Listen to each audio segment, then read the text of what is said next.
अस्सलामु अलैकुम वरहमतुल्लाहि वबरकातुह। उम्मीद करता हूँ आप खैर व आफियत से होंगे। आसान और मुख्तसर तजवीदुल कुरान कोर्स की अल्हम्दुलिल्लाह ये क्लास नंबर 11 है। और नून साकिन और तनवीन के बारे में आपको मालूम है कि नून साकिन कुरान पाक में 5000 से ज़्यादा मरतबा है और तनवीन कुरान पाक में 6700 से ज़्यादा मरतबा है। इसका मतलब ये हुआ कि नून साकिन और तनवीन कुरान पाक में 11700 से ज़्यादा मरतबा हैं। और आपको मालूम है कि नून साकिन और तनवीन के 4 कायदे हैं: इजहार, इख्फा, इदगाम, इकलाब। इन 4 कायदों में से 2 कायदे इजहार और इख्फा ये कायदे तो आप पढ़ चुके हैं और 2 कायदे अभी रहते हैं। अगर आप इन 4 कायदों को अच्छी तरह समझकर याद कर लेते हैं तो इन 4 कायदों की बुनियाद पर पूरे कुरान पाक में जिस जगह भी नून साकिन या तनवीन हो, आपको मालूम होगा कि इस नून साकिन या तनवीन में गुन्ना करके पढ़ना है या बग़ैर गुन्ना किए पढ़ना है। इसलिए आप कोशिश करिएगा कि इन 4 कायदों को अच्छी तरह ज़ुबानी याद कर लीजिएगा ताकि जब कुरान पाक के सबक पर पहुँचें तो इन 4 कायदों की बुनियाद पर कुरान पाक के सबक को पढ़ना आपके लिए मज़ीद आसान हो सके।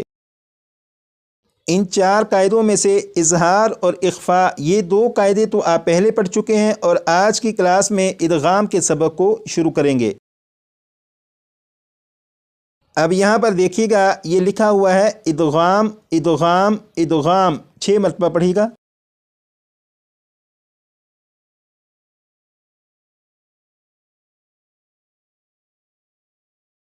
आपने पढ़ा इदगाम, और इदगाम का माना यहाँ पर ब्रैकेट के अंदर लिखा हुआ है मिलाना। इदगाम का माना है मिलाना। इसे 6 मरतबा पढ़िएगा।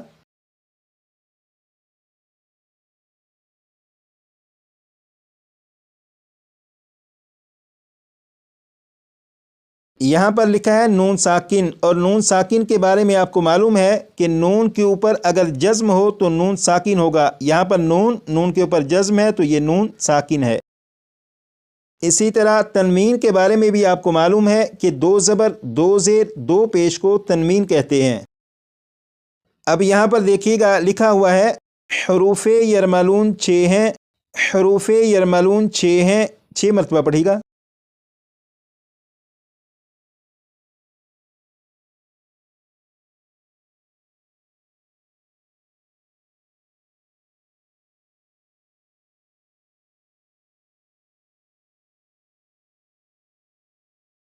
आपने पढ़ा हरूफ यरमलून 6 हैं। वो हरूफ यरमलून जो 6 हैं वो यहाँ पर लिखे हुए हैं: या, रॉ, मीम, लाम, वाव, नून।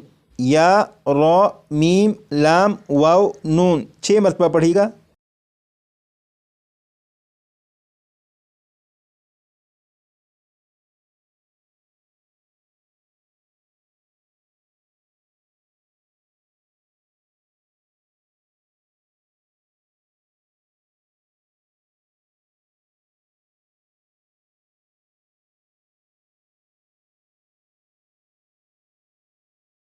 आपने पढ़ा इदगाम, और इदगाम का माना है मिलाना। सवाल यह है कि इदगाम यानी मिलाने से क्या मुराद है।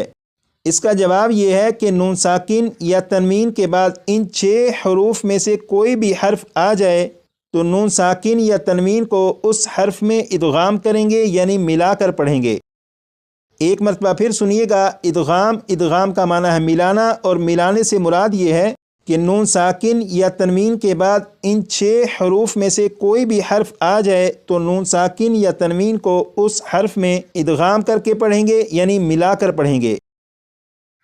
जैसे यहाँ पर आप देखें, ये है नून साकिन, और नून साकिन के बाद या है। ये जो या है, ये या इन 6 हरूफ में से है। जैसे यहाँ पर ये या मौजूद है, नून साकिन के बाद जब या है तो ये जो नून साकिन है, इस नून साकिन को इस या में इदगाम कर देंगे यानी मिलाकर पढ़ेंगे। ये तो आपको मालूम हो चुका कि नून साकिन को या में इदगाम करके पढ़ेंगे यानी मिलाकर पढ़ेंगे, लेकिन नून साकिन को या में इदगाम करके यानी मिलाकर पढ़ेंगे कैसे, तो अब उसकी प्रैक्टिस करेंगे। यहाँ पर आप देखें, सबसे पहले लिखा हुआ है मिन। मिन को 3 मरतबा मैं पढ़ूंगा, और पढ़ूंगा इस तरह कि नून की जब अदायगी होगी तो नून को पढ़ते हुए ज़बान तालु से लगे। پہلے 3 مرتبہ میں پڑھوں گا، اس کے بعد 4 مرتبہ آپ پڑھیے گا۔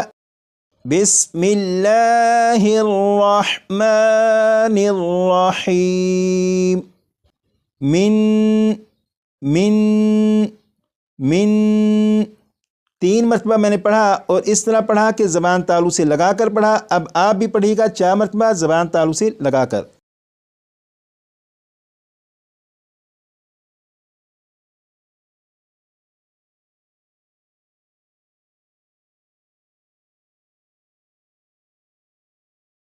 آپ نے پڑھا من، بالکل اسی طرح 3 مرتبہ دوبارہ پڑھیں گے، لیکن ایک فرق یہ رکھیں گے کہ اب جو پڑھنا ہے زبان تالو سے ہٹا کر پڑھیں گے۔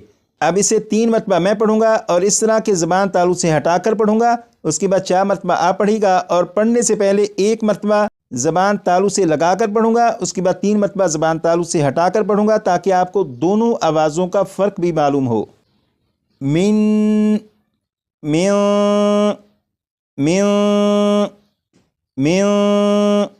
4 مرتبہ آپ پڑھیے گا۔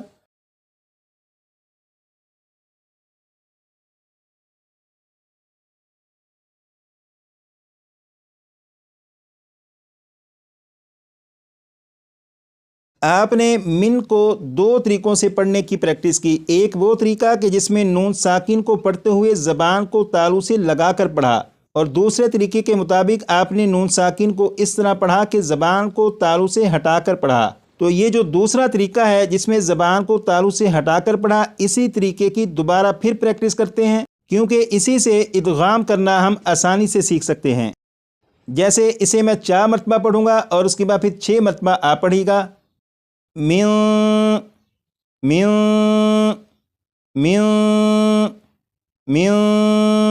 6 مرتبہ آپ پڑھیے گا۔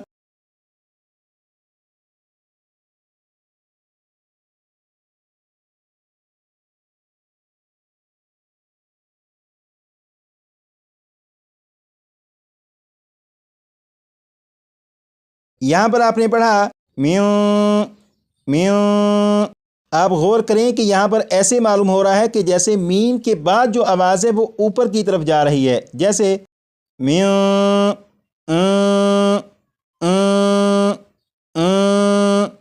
اب میں اسے اس طرح پڑھوں گا کہ آواز نیچے کی طرف جا رہی ہو، جیسے می ای۔ یہ جو آواز ہے می، اگر آپ نے اس آواز کی بھرپور پریکٹس کر لی تو یہی ادغام ہے۔ اب آپ یہاں پر غور کریے گا کہ میں میم کے بعد یا کو پڑھوں گا اور درمیان میں جو آواز ہے اس پر غور کریے گا، میومن۔ یہ جو آواز ہے می ای،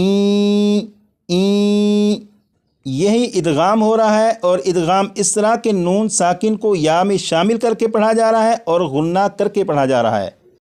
آج کی کلاس کا جو سب سے اہم سبق تھا وہ یہی تھا کہ ادغام کرنے کے بارے میں آپ کو معلوم ہو جائے کہ ادغام ہوتا کس طرح سے ہے، اور آپ اس کی پریکٹس کر لیجئے گا تاکہ بقیہ جو سبق ہے اس سبق کو سمجھنا ہمارے لیے آسان ہو۔